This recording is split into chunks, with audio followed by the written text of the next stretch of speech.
So hello students and viewers, how are you all? I hope all of you are fine and safe. This is your Arindam sir and you are watching Revision Learning.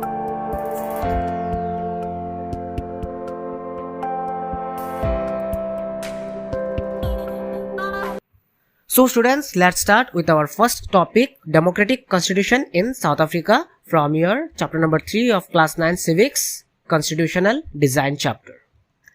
Now, in this democratic constitution in South Africa, there was the story of South Africa, the struggle of the South African people against the apartheid system. Now, what is this apartheid system? Before going to the apartheid system, we will read about Nelson Mandela. Who was Nelson Mandela? Nelson Mandela was one of the prominent nationalists and a leader of South Africa who raised his voice against the apartheid system. He was imprisoned in 1964 for the charge of treason, okay, as he opposed the apartheid system in South Africa. And Nelson Mandela was a great follower, or you can say a great lover of Mahatma Gandhi. He always followed Mahatma Gandhi's ideologies, Mahatma Gandhi's path against the freedom struggle in the Indian freedom struggle. He always followed it, and he always loved Mahatma Gandhi and his ideologies. So I told almost 2 to 3 times about the apartheid system. Now let's know what is this apartheid, or is this apartheid system. Now the apartheid system is a racial discrimination that was done in between the black people and the white people in South Africa. Now during that time, South Africa was ruled under the British. They were under the British like the way we were there under the British. So during that time, British was ruling South Africa, and British means white government, and this racial discrimination, that is the apartheid system, was promoted by the white government. And according to this racial discrimination, the blacks suffered a lot. Lots and lots of ill treatment and atrocities were done on the black people, and which continued from 1948 till 1989. So and this racial discrimination or the apartheid system was done based on the 3 colored people. Like one is white, which is British, one is the black, where like 3/4 of the majority population of the South Africa are black, and the one was the colored. Colored means mixed races, basically Indians also you can say, or some others.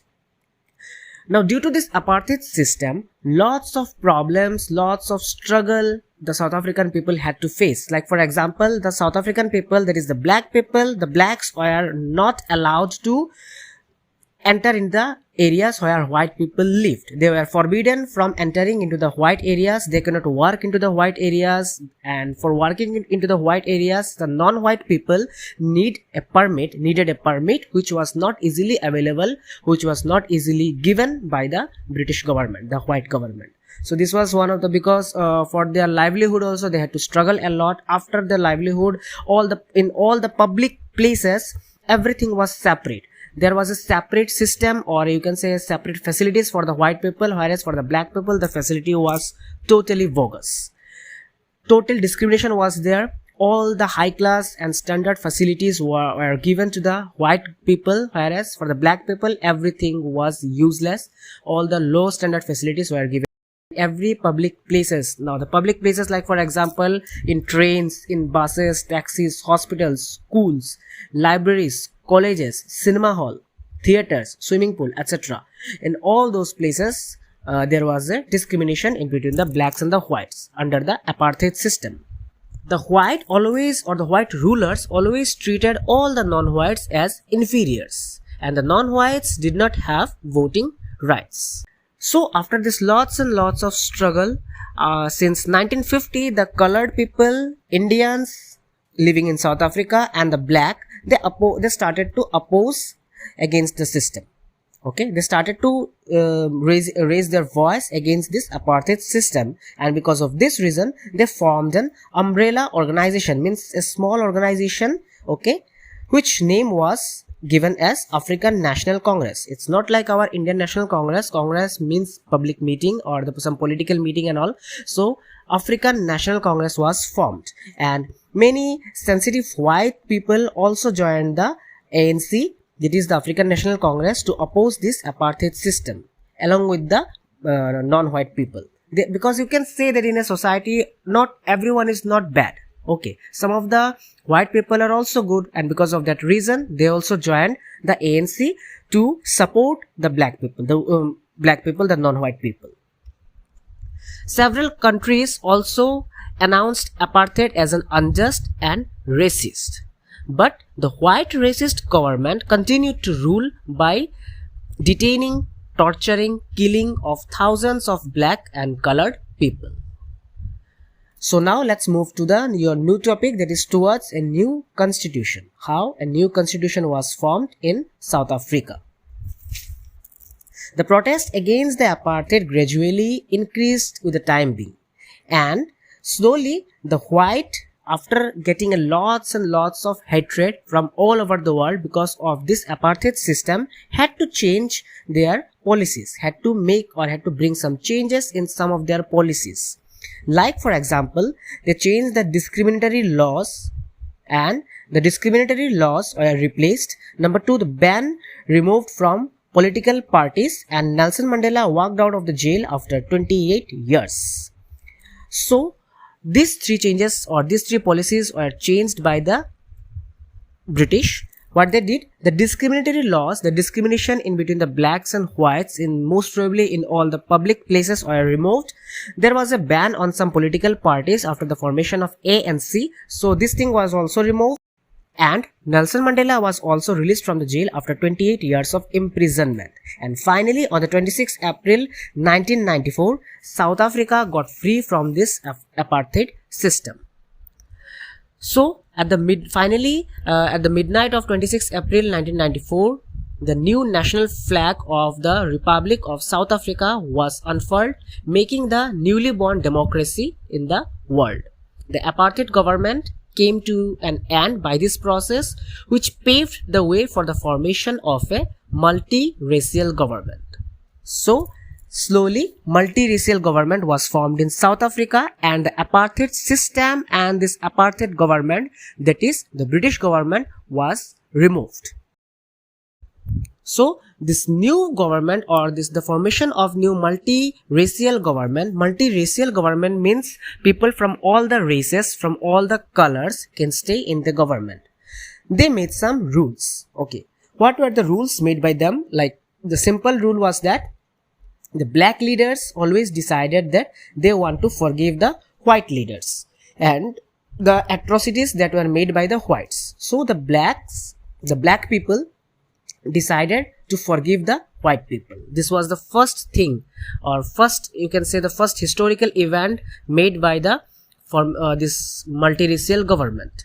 Okay, after the emergence of the new democratic government of South Africa, the black leaders appealed to the other fellow black people to forgive the whites for the atrocities they had committed while they were in the power. Okay, then another thing that they made, that they sat together to form a common constitution. Now you can see the South Africa became a democratic republic, and when there is a democracy, there should be one constitution. So the South African people decided that they will sit together to form a constitution, and sit together in the sense the black people and the white people both will sit together. And because they wanted equal rights should be there for all the citizens, they never wanted any discrimination that was done by the white people. Whatever the white has done, the black wanted that they should not do the same thing, or else there would not be any difference in between the black and the white. So they decided that they will form a constitution in such a manner that all the citizens, both the black people and the white people, should get the privilege equally. Okay, and after 2 years of discussions, debates and all, they made one constitution, which was considered as one of the finest constitution of the world. Together, they decided that in search for a solution to all the problems, nobody should be excluded, no one should be treated as a demon like the way the whites treated when they were in power. They agreed that everybody should become a part of the solution, a part of the government, and whatever they might have done or they might have represented in the past, it doesn't matter. Now all will stay together and all will form a constitution by combining their views, their opinions, and all the citizens of the South Africa would be given equal amount of rights. The preamble was also made for the South African Constitution. What is a preamble? Preamble is an introductory writings, or you can say an introductory statement in a constitution that one state or one country write some of the reasons and the guiding values of their respective constitution. So a preamble was written for the South African Constitution. Okay, and everything was made possible because of the determination of the black people of South Africa to work together to transform, to change the bitterness that was there in among the people into a sweet result. And sweet, how they changed it? By requesting to all the fellow black mates, the black people, that they should forgive the white people and they should live together. They should form a constitution together. So this was the story of South Africa, and this is how the South African Constitution was formed. The Constitution of South Africa speaks of both the past and the future. On the one hand, it is a solemn pact in which we, as the South Africans, declare to one another that we shall never permit a repetition of our racist, brutal and repressive past. But it is more than that. It is also a charter for the transformation of our country into which is truly shared by all its people, a country which in the fullest sense belongs to all of us, black and white, woman and man. These things were written in the Constitution. So this is the story of South Africa and the struggle towards the apartheid system and the formation of a constitution or a democratic constitution in South Africa. I hope all of you have understood this topic. If you have any confusion, doubts or queries, you can go through the video once again, or you can ask me. You can clear your doubts in the comment section below. I will clear all your doubts. We will discuss everything in the comment section if you have any doubts, if you have any queries. And students, if you like my explanation, then please like this video, share it to your friends, subscribe to Revision Learning, press the bell icon, help us to grow, support us and keep supporting us. If you subscribe the Revision Learning channel, we will get motivated and we will make more such videos for you all. We will bring some new content, some more interesting contents, and we will bring it up for you all. So students, with this, I have to wrap up this video. In our next class, in our next session, we will discuss that why do we need a constitution? What is the need of a constitution in the society or in the country? So till then, stay safe, take care, bye bye.